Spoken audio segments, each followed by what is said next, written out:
कक्षा 10 के विज्ञान के इस वीडियो लेक्चर में आपका स्वागत है। आज हम लोग विज्ञान में जीव विज्ञान अध्याय 6 पढ़ेंगे, जिसका नाम है जैव प्रक्रम। आज हम लोग जैव प्रक्रम के बारे में डिस्कस करेंगे कि जैव प्रक्रम होता क्या है। उससे पहले आपसे अगर पूछा जाता है कि सजीव किसे कहते हैं, तो आप कहते हैं कि जो चल सकता है, जो दौड़ सकता है, जो खेल सकता है, जो कूद सकता है, यानी कि जो चल सकता है उसे सजीव कहते हैं। लेकिन पंखा चल रहा है, क्या वो सजीव है? तो नहीं, कहेंगे कि सजीव नहीं है। तो सजीव को पहचानने के लिए सजीव में जो जितने भी सजीव होते हैं उसमें जैव प्रक्रम होता है। जितने भी सजीव होते हैं उसमें जैव प्रक्रम होता है। जिसमें जैव प्रक्रम नहीं होता है वे सजीव नहीं कहे जाते हैं।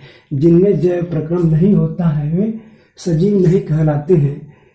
देखिए, जैव प्रक्रम वे सभी प्रक्रम जो संयुक्त रूप से जीव के अनुरक्षण का कार्य करता है, जैव प्रक्रम कहलाता है। कह रहा है कि वे सभी प्रक्रम जो संयुक्त रूप से जीव के अनुरक्षण का कार्य करता है, जैव प्रक्रम कहलाता है। और इस प्रक्रम के अंतर्गत इस प्रक्रम के अंतर्गत जो है पोषण आता है, वहन आता है, श्वसन आता है, उत्सर्जन आता है। इस चैप्टर में बेसिकली ये 4 चीजें हमें पढ़नी है: पोषण, वहन, श्वसन, उत्सर्जन। अगर ये क्रियाएं किसी भी चीज में हो रही है तो उसको हम वो सजीव कहलाता है, वो सजीव कहलाता है। तो पोषण, अगर हम भोजन करते हैं तो भोजन करते हैं उसे हम पचाते हैं, और जो भोजन का पाचन होता है वो छोटी आंत में होता है। भोजन का पाचन छोटी आंत में होता है और छोटी आंत में ही भोजन का अवशोषण होता है, भोजन का अवशोषण होता है। तो ये हमारी कहलाती है क्रिया पोषण। और पोषण के लिए हमें पढ़ना है पाचन तंत्र। पाचन तंत्र, उसके बाद आता है वहन। तो जब हमारा भोजन छोटी आंत में अवशोषण कर लिया जाता है तो वे उसे रुधिर के द्वारा शरीर के विभिन्न भागों में पहुंचाया जाता है।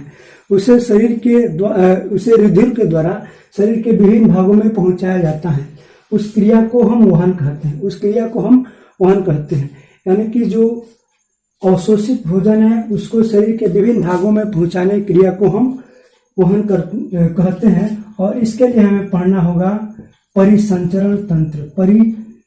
परिसंचरण तंत्र, इसके लिए हमें परिसंचरण तंत्र पढ़ना होगा। उसके बाद जब रुधिर के द्वारा शरीर के विभिन्न भागों में जाते हैं तो वहां पे सेल्स होती है, यानी कोशिकाएं। उन कोशिकाओं के द्वारा भोजन का विखंडन होता है। उन कोशिकाओं के द्वारा भोजन का विखंडन होता है, जिससे हमें ऊर्जा की प्राप्ति होती है और उस ऊर्जा के माध्यम से हम अपने कार्य को कर सकते हैं। तो उसे हम कहते हैं श्वसन। यानी कि जब सेल्स में भोजन जब जाता है तो वहां पे एक क्रिया होती है श्वसन, यानी कि वो क्या करता है, भोजन को तोड़ता है जिससे हमें ऊर्जा मिलती है, और इसी प्रक्रिया को हम कहते हैं श्वसन। तो इसके लिए हमें पढ़ना होगा श्वसन तंत्र। और उन सारी प्रक्रियाओं के बाद हमारे शरीर में जो भोजन का जो बेकार पदार्थ बच जाता है उसे हम निकालते हैं बाहर। उस क्रिया को हम कहते हैं उत्सर्जन। यानी कि शरीर से बेकार पदार्थों को, यानी कि अपशिष्ट पदार्थों को निकालने की क्रिया को हम उत्सर्जन कहते हैं। और उत्सर्जन को जानने के लिए हमें पढ़ना पड़ेगा उत्सर्जन तंत्र। उत्सर्जन तंत्र, उत्सर्जन तंत्र यानी कि शरीर के द्वारा अपशिष्ट पदार्थों को बाहर निकालने की क्रिया को हम उत्सर्जन कहते हैं। और उत्सर्जन के लिए हमें जानने के लिए उत्सर्जन तंत्र पढ़ना होगा। इस चैप्टर में हम इसका जिक्र करेंगे, तब तक आप इसे स्क्रीनशॉट ले सकते हैं। अब हम पोषण के बारे में जानेंगे। पोषण के बारे में जानेंगे तो पहले हम पोषण को परिभाषित करेंगे। कह रहा है कि पोषण वह प्रक्रम जिसमें जीवधारी अपने पर्यावरण से पोषकों का अंतर्ग्रहण करता है। पचे भोजन का अवशोषण एवं शरीर द्वारा अनुरक्षण के लिए उसका उपयोग करता है, पोषण कहलाता है। मतलब कि जितने भी जीवधारी हैं वो अपने पर्यावरण से पोषक तत्वों का क्या करते हैं, अंतर्ग्रहण करते हैं, और जब ये भोजन पच जाता है तो उसका अवशोषण करते हैं, और अवशोषण करने के बाद इसका जो उपयोग है वो दैनिक कार्यों में लगाते हैं, यानी कि इससे अपना कार्य करते हैं। कह रहा है कि शरीर के द्वारा अनुरक्षण के लिए इसका उपयोग करता है, अनुरक्षण के लिए इसका उपयोग करता है, पोषण कहलाता है। और अब पोषण के आधार पे जीवों को दो भागों में बांटा गया है। पोषण के आधार पे जीवों को दो भागों में बांटा गया है। पहला होता है स्वपोषी पोषण, दूसरा होता है विषमपोषी पोषण। स्वपोषी पोषण यानी कि इसके अंतर्गत जो होता है भोजन जो होता है, इसमें भोजन स्वयं बनाया जाता है, इसके अंतर्गत हरे पौधे आते हैं, यानी किस पे डिपेंड नहीं रहा जाता है।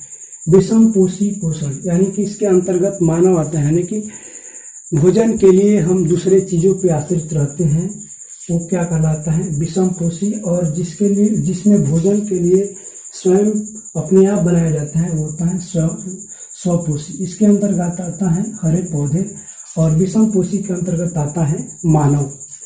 अब इसको हम परिभाषित करेंगे, तब तक इसका स्क्रीनशॉट ले लीजिए आप।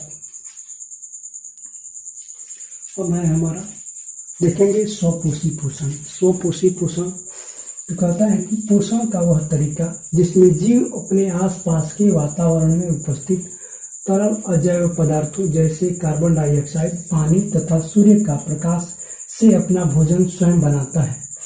स्वपोषी पोषण मतलब पोषण का वह तरीका जिसमें जीव अपने आसपास के वातावरण में उपस्थित अजैव पदार्थ जैसे कार्बन डाइऑक्साइड, पानी तथा सूर्य के प्रकाश से अपना भोजन स्वयं बनाता है, वह पोषण का तरीका स्वपोषी पोषण कहलाता है। और स्वपोषी पोषण हरे पौधे में होता है, स्वपोषी पोषण हरे पौधे में होता है। अब देखेंगे हम विषमपोषी पोषण। तो पोषण का वह तरीका जिसमें जीव अपना भोजन स्वयं नहीं बना सकता। पोषण का वह तरीका जिसमें जीव अपना भोजन स्वयं नहीं बना सकता, बल्कि अपने भोजन के लिए अन्य जीवों पर आधारित रहता है। अपने भोजन के लिए अन्य जीवों पर आधारित रहता है, ऐसा पोषण विषमपोषी पोषण कहलाता है। और ऐसे जीव विषमपोषी कहलाते हैं, जैसे मछली, मानव, अमरबेल जो होता है एक लता होती है जो अन्य पौधे पे देखे हुए कि लटकी होती है, उसी के सहारे ये अपना प्रोग्रेसिंग करती है। तो ऐसा पोषण जिसमें जीव अपना भोजन स्वयं नहीं बना सकता, बल्कि अपने भोजन के लिए दूसरे चीज पे निर्भर रहता है, तो पोषण विषमपोषी पोषण कहलाता है। और इसके अंतर्गत आने वाला जीव विषमपोषी जीव कहलाता है। तो आप इसका स्क्रीनशॉट ले लीजिए।